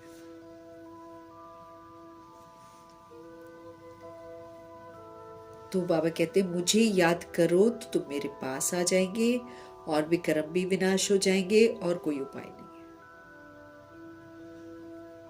है। योग अग्नि से पाप भस्म होंगे। गंगा स्नान से नहीं होंगे। अगर हम सोचेंगे कि गंगा स्नान से हो जाए, तो गंगा स्नान से नहीं होंगे। बाबा कहते हैं माया ने तुमको मूर्ख बना दिया है फूल बना दिया, फूल, अप्रैल फूल बना दिया है। अप्रैल फूल कहते हैं ना, अभी मैं तुमको लक्ष्मी नारायण जैसे बनाने आया हूँ, माया ने तो तुमको बना दिया उल्लू अब मैं तो तुम्हें लक्ष्मी नारायण बनाने के लिए आया हूँ। चित्र तो बहुत अच्छे हैं, आज हम क्या हैं कल हम क्या होंगे, परंतु माया कम थोड़ी है। चित्र हमको बताते हैं कि देखो आज हम क्या हैं और कल हम क्या बनेंगे, लेकिन माया फिर बुद्धू बना देती है। जो कुछ इस दुनिया में दिखाई दे रहा है सारा माया है अब उसको देखकर जो इंसान उलझ जाता है वो गया उस माया में। बाबा कहते हैं लेकिन माया भी कम थोड़ी है। माया डोर बांधने ही नहीं देती भगवान से, बार बार तोड़ के इधर उधर दिमाग ले जाती है।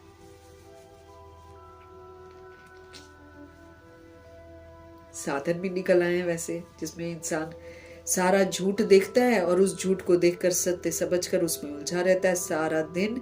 सारे संकल्प खत्म, सारे सेकंड खत्म, सारा नुकसान ही नुकसान। प्रारब्ध तो कुछ बनी ही नहीं। फिर एंड में जब देखेंगे ये जो हम देख रहे थे सारा विनाश हो गया, फिर देखेंगे अरे प्रारब्ध तो हमने बनाई कोई नहीं।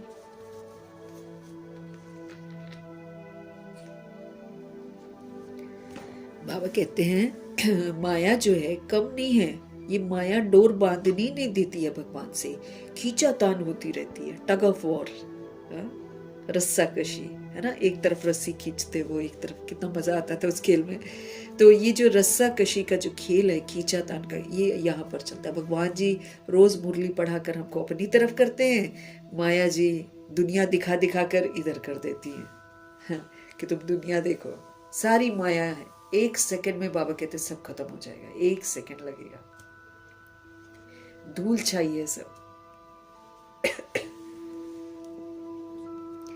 रूह खाली रह जाएगी। फिर अगर उसने नहीं कमाई की होगी तो रूह खाली हो जाएगी, फिर वो पछताएगी, अगला पिछला उसको सब दिखाई देगा, फिर देखेगी अरे मैंने तो किस्मत ही नहीं बनाई अपनी। हम बाबा को याद करते हैं, फिर पता नहीं क्या हो जाता है, फिर भूल जाते हैं पास्ट की बातें, पर चिंतन पर दर्शन, इधर उधर बुद्धि ले जाती है माया एक सेकंड में। बाबा कहते बच्चे हम बाबा को याद करते, फिर पता नहीं क्या हो जाता, भूल जाते। इसमें मेहनत है, इसलिए भारत का प्राचीन योग मशहूर है। अपने को आत्मा समझना और परमात्मा से योग लगाना, इसमें मेहनत है। ये इसलिए ये प्राचीन योग है, मतलब सतयुग के पहले जो संगम युग आता है उसमें बाबा सिखाते हैं, इसीलिए इसको प्राचीन बोलते हैं। और दुनिया में सब उल्लू बनाते हैं देह अभिमान वाले, वो योगा सिखा देते हैं और बोलते हैं ये प्राचीन योग है। अंग्रेजों से कितना पैसा ले लेते हैं, लेकिन ये प्राचीन योग किसने सिखाया? शिव बाबा ने सिखाया। इसमें जिस्मानी योग नहीं है, बॉडी को कुछ नहीं करना है यहाँ पर, तो बॉडी को भूलकर आत्मा को परमात्मा को याद करना है। तो ये प्राचीन योग है, शिव बाबा सिखाते हैं। इसमें मेहनत है, इसको इजी नहीं लेना है, इसमें बहुत मेहनत है। उन्हों को वर्षा किसने दिया? कोई समझते नहीं कि लक्ष्मी नारायण कैसे बन गए, उनको किसी को पता नहीं है, हमको भी नहीं मालूम था। बाप कहते हैं बच्चों मैं तुमको फिर से वर्षा देने के लिए आया हूं, कल पहले भी मैंने दिया था, तुमने गवा दिया, अब मैं फिर से तुमको देने आया हूं। ये तो बाप का काम है ना, बाप ही दे सकते हैं वर्षा, ये तो बाप का काम है। इस समय सब के सब नरकवासी हैं, इस समय सब नरकवासी हैं। तुम खुश हो रहे हो, यहाँ कोई आते हैं समझते हैं तो खुशी होती है ना, बरोबर ठीक है। 84 जन्मों का हिसाब है, बाप से वर्षा लेना है। हमारे बाबा जानते हैं आधा कल भक्ति करके तुम थक गए हो। मीठे बच्चे, बाप तुम्हारा सब थक दूर करेंगे। अब भक्ति अंधियारा मार्ग पूरा होता है, कहाँ ये दुख धाम और कहाँ ये सुख धाम। मैं दुख धाम को सुख धाम बनाने कल्प के संगम पर आता हूँ। मैं दुख धाम को सुख धाम बनाने के लिए आता हूँ और पूरे कल्प के संगम पर आता हूँ। बाप का परिचय देना है, बाप बेहद का वर्षा देने वाला है, एक की ही तो सारी महिमा है। शिव बाबा नहीं होते तो तुमको पावन कौन बनाता? ड्रामा में सारी नूंद है, फिक्स है। कल्प कल्प तुम मुझे पुकारते हो कि हे पतित पावन आओ, शिव की जयंती है। कहते हैं ब्रह्मा ने स्वर्ग की स्थापना की, फिर शिव ने क्या किया? बाबा स्थापना करवाते हैं समझ देकर, ब्रह्मा जी खुद नहीं करते हैं ना, ब्रह्मा तो बाबा बनाते हैं उनको, ब्रह्मा मरजीवा वो बनते हैं, फिर ब्रह्मा नाम उनको देते हैं, फिर उनको पढ़ाते हैं।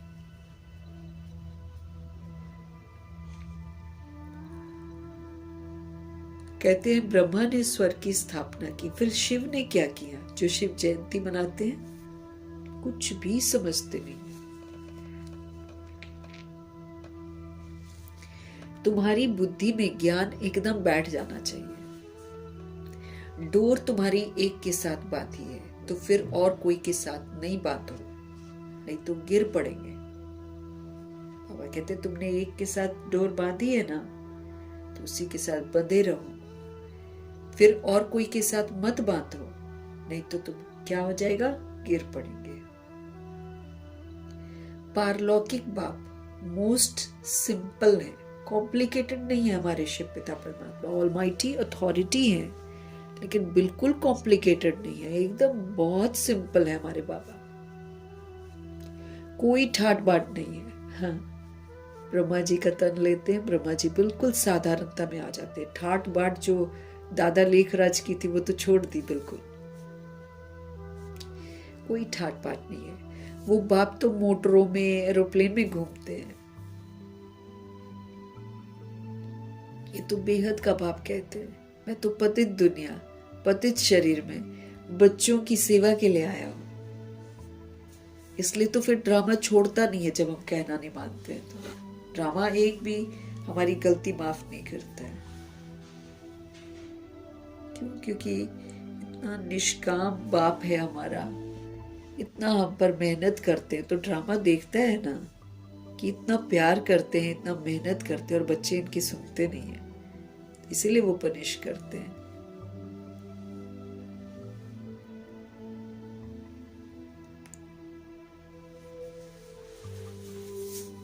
बाबा कहते हैं ये बाप जो है, ये तो बेहद का बाप है। ये तो कहते हैं मैं पतित दुनिया, पतित शरीर में बच्चों की सेवा के लिए आया हूं। तुमने बुलाया है, हे अविनाशी सर्जन, आओ, आकर हमको इंजेक्शन लगाओ। इंजेक्शन लग रहा है, रोज मुरली का इंजेक्शन लगता है हमको। ये संजीवनी बूटी है, ये इंजेक्शन है, ये वो सुरमा है जिससे आंखों में जागृति आती है, सत्य दिखाई देता है।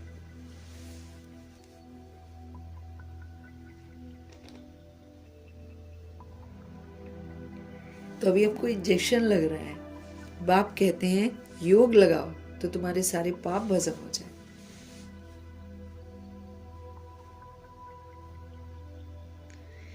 बाबा कहते हैं योग लगाओ तो तुम्हारे पाप भस्म होंगे।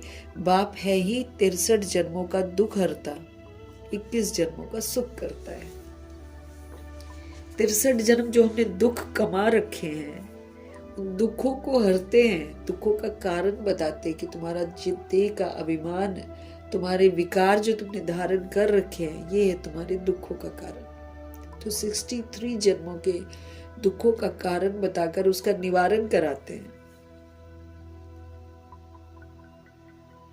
और 21 जन्म एक संगम युग का जन्म, और 20 जन्म 2500 वर्ष की राजधानी का सुख देते हैं। तो बाप कहते हैं योग लगाओ तुम मेरे साथ तो तुम्हारे पाप भस्म होंगे। बाप है ही 63 जन्मों का दुख हरता। जब योग लगाते तो मेरे 63 जन्मों के जो पाप कर्म है वो भस्म होते हैं, और 21 जन्मों का सुख का वर्षा हमको मिलता है।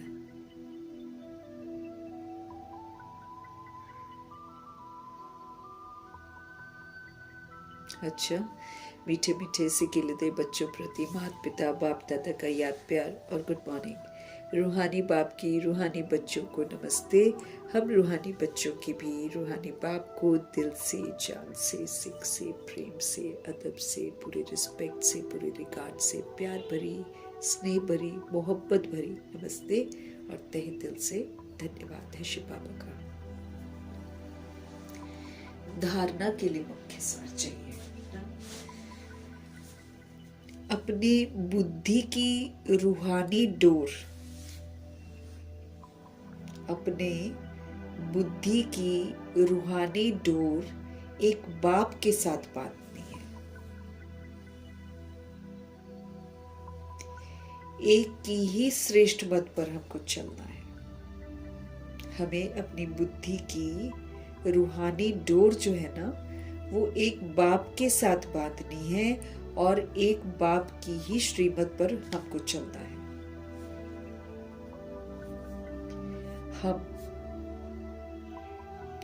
मोस्ट स्वीटेस्ट झाड़ का कलम लगा रहे हैं। हम मोस्ट स्वीटेस्ट झाड़ का कलम लगा रहे हैं, इसलिए पहले स्वयं को बहुत बहुत स्वीट बनाना है। अब ये जो कार्य बाबा हमारे कर रहे हैं, सुंदर कार्य, इसमें अगर मददगार बनकर इसका हिस्सा अगर हमको बनना है तो ये बहुत जरूरी है कि हम पहले खुद को स्वीट बनाएं। याद की यात्रा में तत्पर रहकर हमको विक्रम विनाश करने हैं।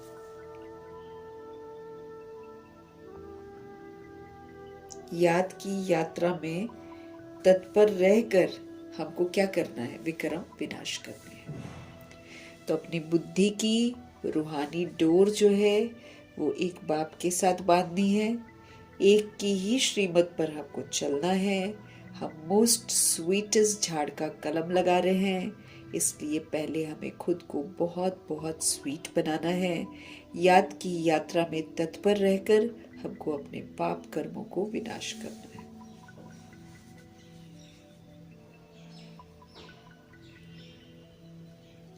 सतगुरु जी का वरदान। मनन शक्ति के द्वारा बाबा के जो पॉइंट्स है वो मन में चित्त में बिठाने हैं, उसको मनन पावर बोलते हैं। तो मनन शक्ति के द्वारा हर पॉइंट के अनुभवी बनने वाले सदा शक्तिशाली माया प्रूफ विघ्न प्रूफ भव। मनन शक्ति के द्वारा हर पॉइंट के अनुभवी बनने वाले सदा शक्तिशाली माया प्रूफ विघ्न प्रूफ भव। जैसे शरीर की शक्ति के लिए पाचन शक्ति व हजम करने की शक्ति बहुत जरूरी है। फिजिकल पावर के लिए, हमारा बॉडी पावरफुल बने, शरीर की शक्ति के लिए डाइजेस्टिव सिस्टम जो है, डाइजेशन पावर जो है, हजम करने की जो शक्ति है वो बहुत ज़रूरी है। ऐसे ही अगर हम चाहते हैं कि आत्मा पावरफुल बने तो उसको पावरफुल बनाने के लिए मनन शक्ति की बहुत ज़रूरत है। वहाँ डाइजेशन पावर चाहिए, यहाँ मनन पावर चाहिए। बार बार बाबा की बातों को मन में दोहराते जाना है, दोहराते जाना है, तब जाकर नई रिकॉर्डिंग होगी हमारी। इसलिए बाबा कहते हैं अगर हम सोल को पावरफुल बनाना चाहते हैं तो मनन शक्ति की बहुत ज़रूरत है। इसके द्वारा बाबा कहते हैं शक्तिशाली बनाने के लिए मनन शक्ति चाहिए। मनन शक्ति के द्वारा अनुभव स्वरूप हो जाना है। मनन करके फिर हम अनुभवी बनते हैं। तो मनन शक्ति के द्वारा अनुभव स्वरूप हो जाना है, यही सबसे बड़े से बड़ी शक्ति है। ऐसे अनुभवी कभी भी धोखा नहीं खा सकते। जो एक बार अनुभव कर लेता है वो धोखा नहीं खाता है। ये अनुभव स्वरूप जो है सबसे बड़ी से बड़ी पावर है ना। एक और शक्ति अनुभव की शक्ति है। तो बाबा कहते हैं अनुभव करना बहुत जरूरी है, फिर हम कभी भी धोखा नहीं खाएंगे। सुनी सुनाई बातों में विचलित नहीं हो सकते। फिर हम एक बार मनन किया होगा, अच्छी तरह बातें अंदर में बिठाई होगी, तो फिर हम सुनी सुनाई बातों से कभी भी विचलित नहीं होंगे। अनुभवी जो होता है ना वो सदा संपन्न रहते हैं। अनुभवी सदा संपन्न रहते हैं, वो सदा शक्तिशाली माया प्रूफ विघ्न प्रूफ बन जाते हैं। बाबा कहते जो अनुभवी होते हैं ना वो कभी भी धोखा नहीं खा सकते। सुनी सुनाई बातों में वो कभी भी विचलित नहीं हो सकते हैं। अनुभवी जो हैं वो सदा संपन्न रहते हैं, क्योंकि अनुभव कर रखा है, उनके पास रिच एक्सपीरियंसेस हैं, तो वो संपन्न रहते हैं। और वो सदा शक्तिशाली रहते हैं, माया प्रूफ रहते हैं, विघ्न प्रूफ बन जाते हैं। Always powerful. माया आएगी कोई प्रभाव नहीं डाल सकती है, विघ्न आएंगे कोई प्रभाव नहीं डाल सकते। वो माया प्रूफ बन जाते हैं, विघ्न प्रूफ बन जाते हैं, पावरफुल बन जाते हैं। कैसे? मनन करके, एक्सपीरियंस करके। मनन किया, उसको यूज किया, अनुभव किया। ये सबसे बड़ी पावर है, बड़े से बड़ी शक्ति है अनुभव। ऐसे जो अनुभव कर लेते हैं शिक्षाओं को, वो कभी भी धोखा नहीं खा सकते, वो कभी भी सुनी सुनाई बातों में विचलित नहीं हो सकते। अनुभवी सदा संपन्न रहते, रिच, क्योंकि उन्होंने सारा एक्सपीरियंस किया हुआ है। ये वो बाबा कहते वो फिर सदा पावरफुल हो जाते हैं, माया प्रूफ हो जाते हैं, विघ्न प्रूफ हो जाते हैं।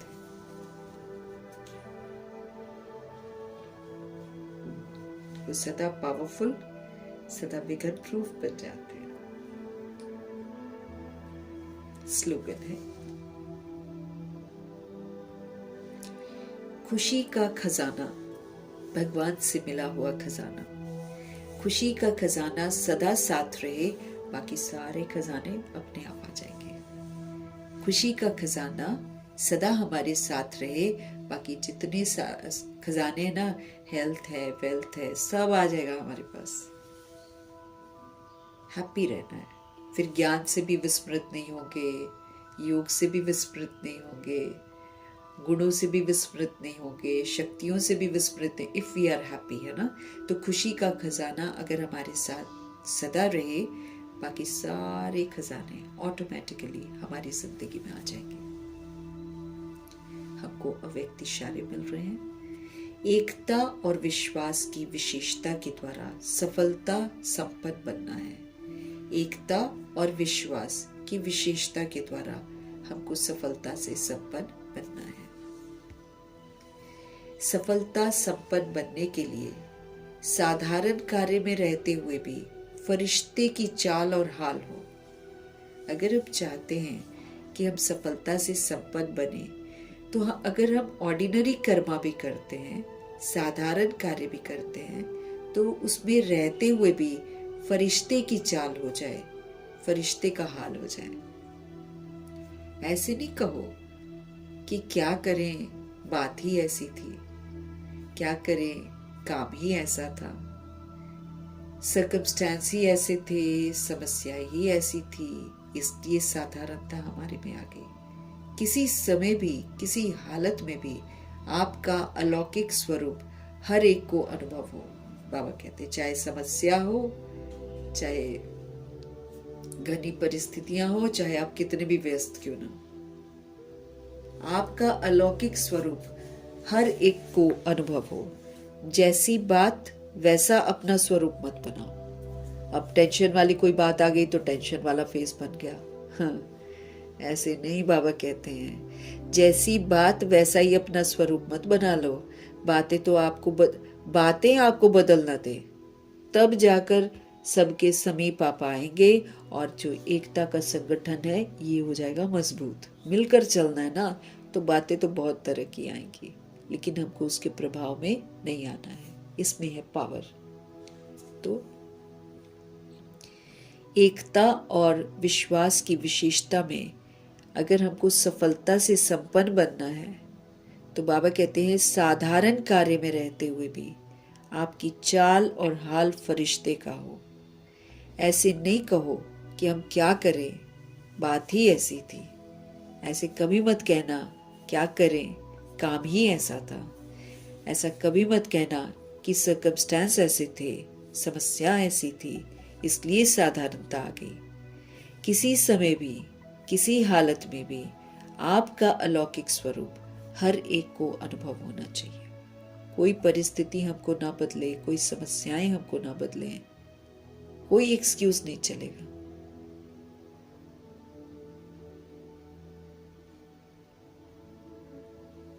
है ना। तो बाबा कहते इसलिए साधारणता आ गई। ऐसा मत बोलना कि समस्या आ गई ना इसलिए हम ऑर्डिनरी हो गए, परिस्थिति आ गई इसलिए हम ऑर्डिनरी हो गए, बात ही ऐसी थी इसलिए हम ऐसे हो गए। नहीं, किसी भी समय पे, किसी भी हालत में आपका जो अलौकिक स्वरूप है वो हर एक को अनुभव हो। जैसी बात वैसा ही अपना स्वरूप मत बनाओ। बातें आपको बदल ना दे, तब जाकर आप सबके समीप आएंगे और एकता का संगठन जो है वो क्या हो जाएगा, मजबूत हो जाएगा, एकदम पावरफुल हो जाएगा।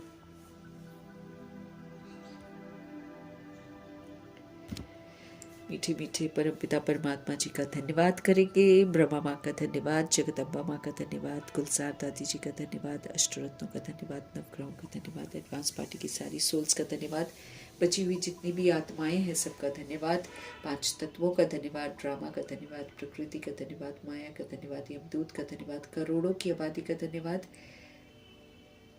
साधनों का धन्यवाद, साधन बनाने वालों का धन्यवाद, साथ में रहने वाली सोल्स का धन्यवाद, सहयोगी आत्माओं का धन्यवाद, अविनाशी खजानों का धन्यवाद, समय का धन्यवाद, शरीर रूपी इंस्ट्रूमेंट का धन्यवाद, आप सभी सोल्स का धन्यवाद, सृष्टि की मेहमान नवाजी का तहे दिल